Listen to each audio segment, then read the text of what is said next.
On vous souhaite la bienvenue tout le monde à l'émission Question d'argent. Au cours de cette présente demi-heure, ce sera question de santé. Ce sera au cours du mois d'octobre le fameux forum Santé internationale qui se déroulera dans la région. On en discutera d'ailleurs avec le Dr Brunet. On parlera également avec Henri Hugo, qui est président d'Atlas Copco, de la deuxième édition mondiale de la journée client. C'est quand même assez unique. Ça va se dérouler cette semaine ici à Montréal. Mais d'abord, eh bien, ce seront les récompenses Mercador. C'est la 15e édition cette année. On en parle avec Véronique Proulx, qui est directrice du Centre des affaires internationales de Laval Technopole. Madame Proulx, bonjour. Bonjour. Alors, parlez-nous un peu de ce 15e anniversaire et des prix Mercador. Qu'est-ce que c'est exactement, les prix Mercador? En fait, les Mercador sont nés en 1999 à Laval. Ça a été créé par le ministère de l'Industrie et du Commerce.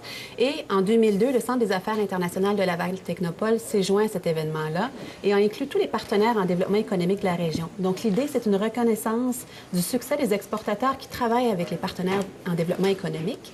Et on a étendu ce projet-là aux régions de Laurentides et Lanaudière. Donc, ce sont plus ou moins 15 entreprises par année qui se voient remettre un Mercador. Bon, alors, comme on dit, c'est pas strictement Laval, là. Vous avez étendu le territoire un peu. Il y avait une raison à ça? En fait, on voulait avoir un rayonnement un peu plus grand au niveau provincial. Donc, ce sont les trois régions. Il y a 3 organismes de promotion du commerce qui sont présents, promotion des exportations. Et on a voulu rayonner nos efforts pour donner plus de visibilité à nos entreprises sur la scène provinciale. Est-ce qu'on va souligner ça cette année, étant donné que c'est le 15e, d'une façon un peu plus spéciale? En fait, chaque région organise son propre événement et il y a quelque chose de différent qui est offert dans chacune des régions pour souligner ces 15 ans-là. Donc oui, effectivement. Bon, alors les catégories offertes dans les prix Mercador, c'est quoi? Il y a 5 catégories. Donc, il y a nouvel exportateur. On veut encourager plus d'entreprises à commencer à exporter. Diversification, on veut encourager les entreprises à développer leurs marchés internationaux au-delà des États-Unis. Implantation à l'étranger, ça c'est intéressant parce qu'on voit de plus en plus d'entreprises qui ouvrent des bureaux d'affaires et dans certains cas des usines dans les pays en émergence. Il y a la fonction ressources humaines également parce qu'on croit que les entreprises qui réussissent à l'international investissent dans leur RH. Et bien sûr, les deux à l'exportation, ce sont des entreprises qui rayonnent partout à l'étranger. J'aimerais savoir des exemples d'entreprises, peut-être dans les 3 régions. Là. Oui. Parce qu'on connaît plus Laval, là, mais peut-être les Laurentides un peu moins, ou encore les Laurentides. Dans la Naudière, par exemple, on a Stageline, qui est une entreprise qui est spécialisée dans les scènes pour les spectacles. Alors, ils ont gagné, ça c'est intéressant, ils ont gagné le prix diversification en 2003, en 2006 Leader.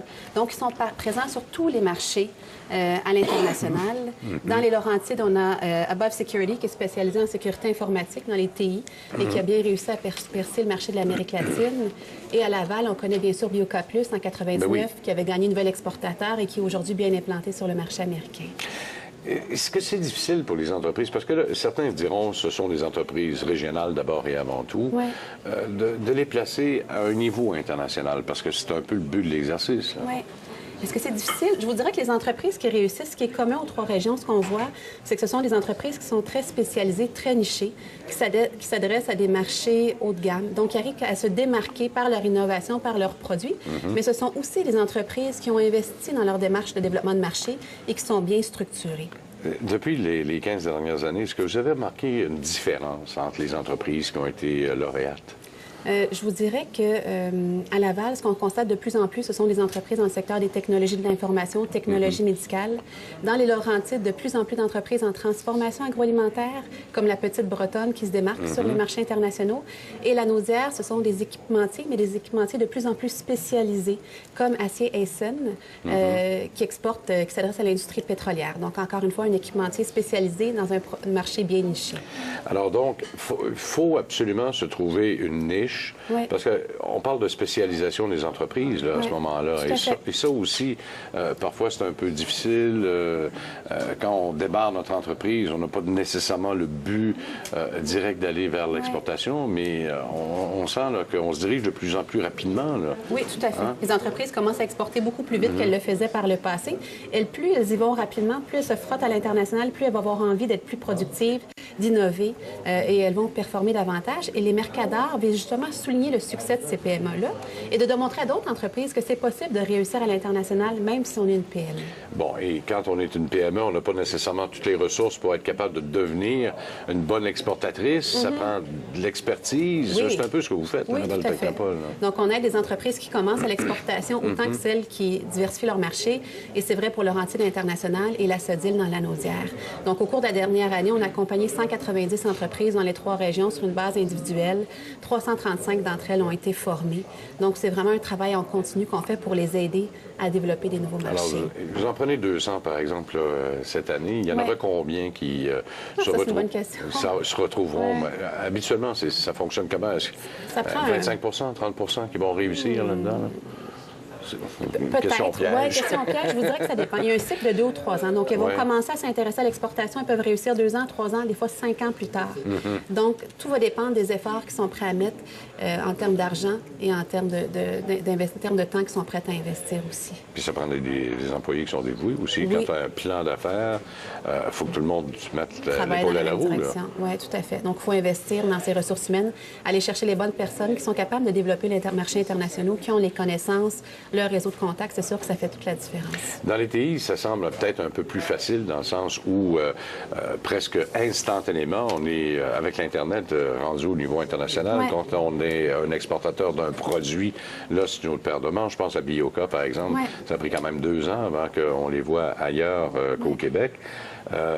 Ça prend beaucoup d'efforts, puis c'est pas toujours facile. Puis ça prend des ressources financières aussi. Ouais. Est-ce que les banques ou encore d'autres personnes peuvent venir en aide, justement, à ces entreprises-là pour prendre cette expansion-là? Parce que ça coûte de l'argent, ça. Oui. Il y a beaucoup d'organismes gouvernementaux, non gouvernementaux, qui sont là pour appuyer financièrement les entreprises, tant du côté de développement économique du Canada, Export Québec. Présentement, ils ont moins d'argent, mais ils ont été là pendant plusieurs années. Ouais. On va retrouver Investissement Québec, la BDC. Donc, ils sont là pour appuyer l'entreprise pour qu'elle puisse développer. Mais c'est sûr que ça prend la détermination et la volonté pour réussir.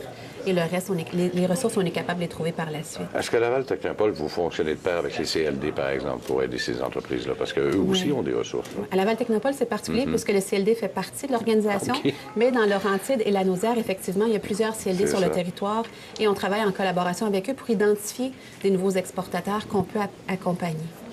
C'est sûr et certain que le gouvernement va dire, le ministre Lisée, il l'a dit, je vais essayer d'aider les entreprises à exporter davantage. Comment ce type d'événement, celui que vous faites là présentement, donne un essor supplémentaire à ces entreprises-là? En fait, ce qu'on souhaite avec les Mercadors, c'est de montrer que l'exportation, c'est possible, qu'il y a des PME qui réussissent. Alors, c'est une activité de sensibilisation, d'information, de démontrer à des entreprises qui pensent à exporter que c'est possible. Voici comment celles qui réussissent sont faites. Donc, on espère encourager davantage d'entreprises à s'initier sur les marchés internationaux. Point de vue entreprise, est-ce que ça va bien? Parce qu'on se dit que l'emploi, ça va plus ou moins bien au Québec. Est-ce que chez vous, vous avez remarqué une baisse? Est-ce que vous sentez que vos entrepreneurs ont levé le pied un peu? Est-ce que ça va mieux ou pas? Ça va quand même bien dans les 3 régions au niveau de l'exportation, parce qu'encore une fois, celles qui exportent sont celles qui sont innovantes, qui sont dans des produits, qui ont un produit bien niché dans les marchés spécialisés. Donc, au niveau de nos exportateurs, ça va quand même bien. Elles continuent à développer et à investir sur les marchés internationaux. Bon, il y a eu le dollar canadien qui est venu jouer les petits tours un peu. Là, ça, il y a moyen de contourner ça, mais ça prend des entreprises très efficientes là, pour être capable de contourner ce dilemme-là parfois. Oui, et c'est pour ça qu'on mise beaucoup sur la diversification des marchés. Beaucoup d'entreprises sont encore dépendantes du marché US. Donc, on essaie de plus en plus à les amener sur d'autres marchés pour qu'elles puissent mieux gérer leurs risques. Je vous invite à aller sur le site de Laval Technopole, particulièrement au Centre des affaires internationales, pour en connaître un peu plus sur les gagnants, les lauréats au cours des prochaines semaines. Véronique Proulx, merci beaucoup encore une fois. Merci. On fait une pause, on revient dans un instant tout de suite.